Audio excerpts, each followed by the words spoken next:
Contos novos, literatura e história. 1º de maio, imagens de São Paulo no Estado Novo. Contos novos é um livro escrito em 1934, 1942, em que Mário de Andrade ele repensa aí a sociedade com a crítica ao Estado Novo. Mário de Andrade ele escreve esse livro, é um dos livros que tem ali uma interpretação bastante interessante sobre a política na era Vargas, né, no período histórico do Estado Novo, em que se começou um processo ditatorial, né? Então, em 1947, foi publicado esse livro, né, após a morte de Mário de Andrade. E nesse livro, né, realça-se o conto 1º de maio e seu herói 35, um jovem de 20 anos, um pobre carregador de bagagem da Estação da Luz. A Estação da Luz fica em São Paulo. A caminhada de 35 pelas ruas de São Paulo revelou o retrato claro da década de 30, né? Era o começo da ditadura do presidente Vargas e o início da modernização da cidade de São Paulo, né? Então, tem o 35, que trabalhava nessa estação, né, da Luz. Tinham outros companheiros, como o 486, que era quase um companheiro, e o 486 ele era visto, considerado um anarquista pelo 35. Tinha também o 22, do qual ele se dava bem, já um senhor de idade, que trabalhava muitos anos na estação da Luz, né? Então, é importante a gente contextualizar esse período histórico do qual se passa esse conto 1º de maio, com o seu herói 35. Então, Getúlio Vargas ele revelava um estilo populista de governo, sempre, e foi marcado pela manipulação dos operários e pela intermediação também dos conflitos entre capital e trabalho. Então, por ser um líder bastante carismático, assumiu as reivindicações dos trabalhadores dentro de certas condições impostas pela própria burguesia nacional, né? Então, veja bem, Getúlio Vargas ele se coloca como ele se aproxima das massas como um Messias, como um salvador da pátria, que veio libertar os trabalhadores da exploração capitalista.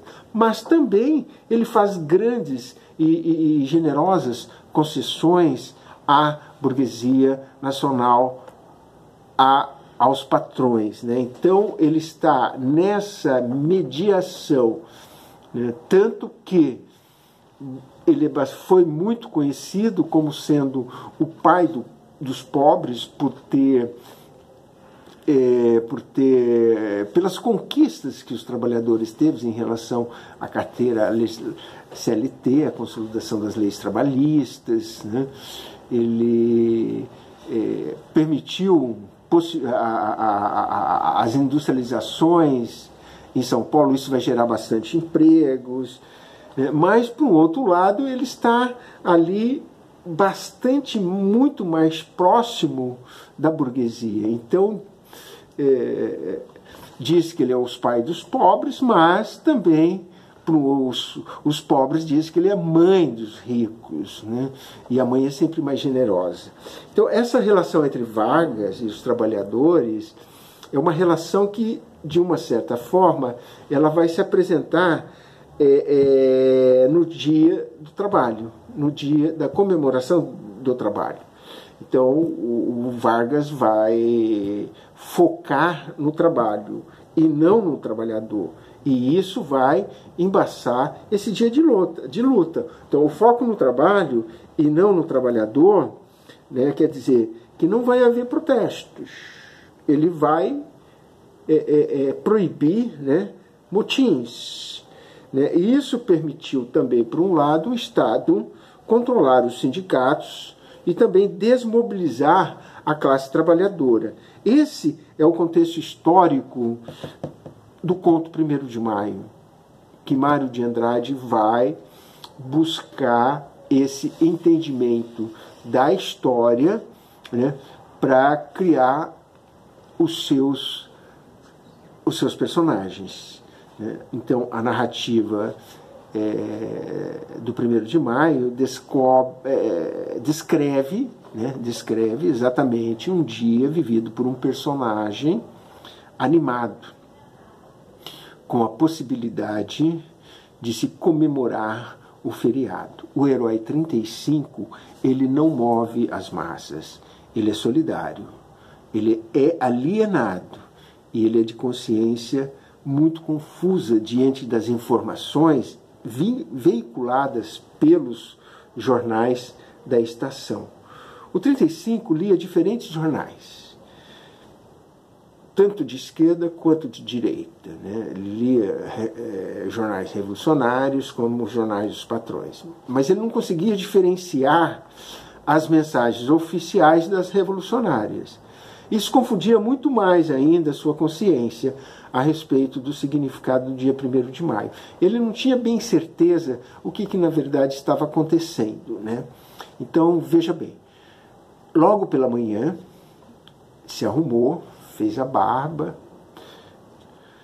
vestiu os seus trajes da cor da bandeira nacional, seu terno, né? A gravatinha da cor da bandeira, né? O sapato também da cor, e vestiu tudo combinando, né? Em busca de seus companheiros, né? Trabalhadores como ele, 486, 22 e os outros trabalhadores que eram carregadores de bagagem da Estação da Luz. Mas, à medida que ele vai saindo às ruas, né, inclusive ele passa pela Estação da Luz, alguns companheiros ali falam: olha lá, o bobo indo passear. Na verdade, ele não estava entendendo bem que na Estação da Luz ninguém para no dia 1º de Maio, né? Então só ele que resolveu, na verdade, comemorar, porque achava que era o dia dele, né? Então ele vai encontrar, na verdade, as ruas totalmente vazias, né? Pois as manifestações realmente estavam proibidas, né? Embora jornais divulgassem motins por toda São Paulo e também no mundo todo, Paris, Madrid, né, Lisboa, mas ele continua caminhando, achando que vai ter mesmo manifestações e que vai ter um encontro gigantesco, e porque isso é um dia muito especial para ele. Então ele começa a caminhar sem rumo, sem direção, né, caminha solitariamente, né? Ele só desejava mesmo celebrar seu dia. Então as horas vão passando, né? E não via nenhuma comemoração. Ele para ali numa panificadora, numa padaria, toma ali um pingado com pão de manteiga, né? Dá uma abastecida, e aí ele passa por uma praça, né? Vê ali um pessoalzinho tentando namorar, e os policiais em cima, ele não sabia se estava em cima dele ou em cima do casal. Enfim, a repressão policial era muito grande nesse 1º de Maio, nesse período histórico que nós estamos falando, né? Então ele vai ao centro, só vai encontrar polícias. Depois ele vai se dirigir, porque ele ouve ali que o Palácio das Indústrias, né, estava tendo um movimento. Aí ele se depara com uma celebração oficiais dos patrões, onde não era permitida a presença de trabalhadores. Então ele chega lá na frente, ele faz até uma confusão, quer entrar, mas ninguém pode entrar, porque só tem políticos, só tem engravatados, só tem pessoas, patrões e pessoas do governo, né, estão ali reunidos, mas não tem nenhum trabalhador. Então ele fica muito chateado com aquela situação. Aí, o 1º de maio vai acabando, na verdade, se resumindo apenas em caminhadas e desencontros, né?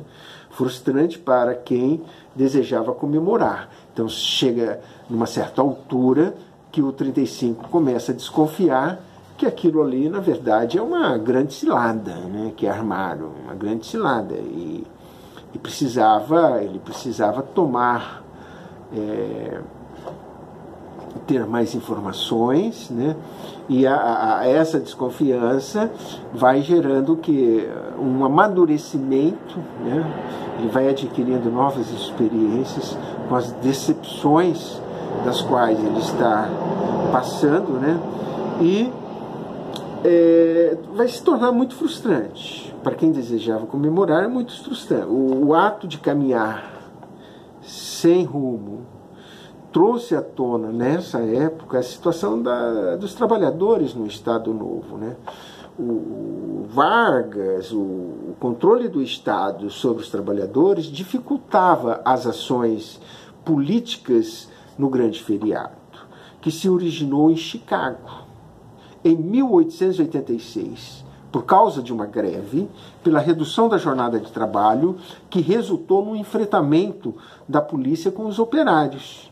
Então, com a morte de inúmeros trabalhadores, o movimento foi dissolvido, mas foi um movimento que ficou reconhecido mundialmente como Dia do Trabalho, do trabalhador, como Dia do Trabalhador, como dia de luta dos trabalhadores, de reivindicações, principalmente no que se refere à questão da exploração capitalista. Então, esse fato histórico, né, que houve em 1886, o 35 ele não conhecia, o 35 não tinha essa referência histórica, né? Por quê? Na verdade, o 35 queria mesmo era celebrar. Esse era o objetivo dele, era o desejo máximo dele, celebrar.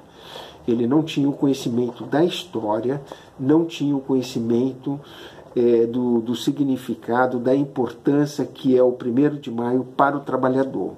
E não o 1º de maio como exposto pelos patrões, que é o dia do trabalho, né? Então, não convinha aos capitalistas recordar os movimentos contrários aos seus interesses, jamais, né? Então, desse modo, o 1º de maio se tornou um espetáculo para exaltar o trabalhador enquanto peça de engrenagem da nação. Ele é apenas, para o patrão, o trabalhador é apenas uma peça de engrenagem da nação, nas fábricas, nas indústrias e etc. Então, a cada instante, a cada passo, o 35 começou a refletir e começou a mudar o seu comportamento. Ele foi adquirindo mais experiência. Ele já não era aquele bobo que passou em frente à Estação da Luz. Então, já era de manhã, já está na hora do almoço e ele já está quase retornando para a Estação da Luz, porque não houve nada, não teve nada, nenhuma. Nisso tudo ele fica mesmo desconfiado, né? Mas ele vai se convencendo aos poucos que o feriado não passava de uma grande ilusão para ele, né? Era o despertar da sua consciência. Aí já de tardezinha, no cair da tarde, no final do dia, 35 passou a entender sua própria situação. Então o seu desejo transformou-se em desgosto, né? O silêncio nas ruas e a longa caminhada o deixaram mais pobre em experiência. Não conseguiu dizer o que pensava. Ficou impotente diante da ação quase inútil. Não conseguiu ver o que esperava ver. Nem mesmo os companheiros estavam lá para celebrar. Quer dizer, uma grande ilusão, ele tomou consciência disso, mas já tinha acabado o dia do trabalho. Então, o 35 ele é muito parecido, né? Lembra muito o personagem kafkiano, o Gregor Samsa. que é o símbolo da fragilidade humana no mundo incomunicável. 35, ele se sentiu humilhado e isolado dos seus companheiros trabalhadores como ele, né? Ele não conseguiu comunicar, ele não conseguiu se comunicar com ninguém, ele não teve nenhuma experiência ganha, né? Então ele atravessou todinha a cidade em silêncio, né? O silêncio nas fábricas, nos bares, nos cafés, representava uma redução do ritmo da produção capitalista, né? E ao entardecer, 35 então tomou em definitivo consciência de suas ações e percebeu que era mesmo ilusão continuar a alimentar a esperança de comemorar um feriado, e o feriado mais importante do trabalhador, que é o 1º de maio. Então ele retorna a pé, né? Um retorno bastante... ele já está bastante cansado, exausto, né? E ele retorna à Estação da Luz e lá vai encontrar os seus companheiros.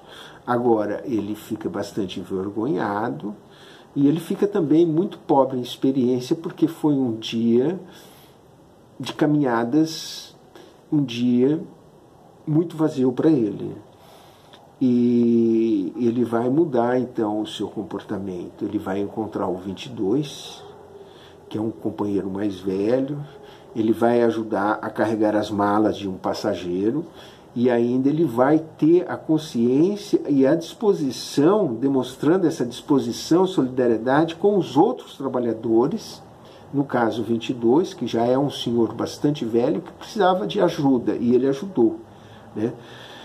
E esses trabalhadores, de uma certa forma, ignoraram o dia do trabalho, permanecendo na estação como um outro dia qualquer.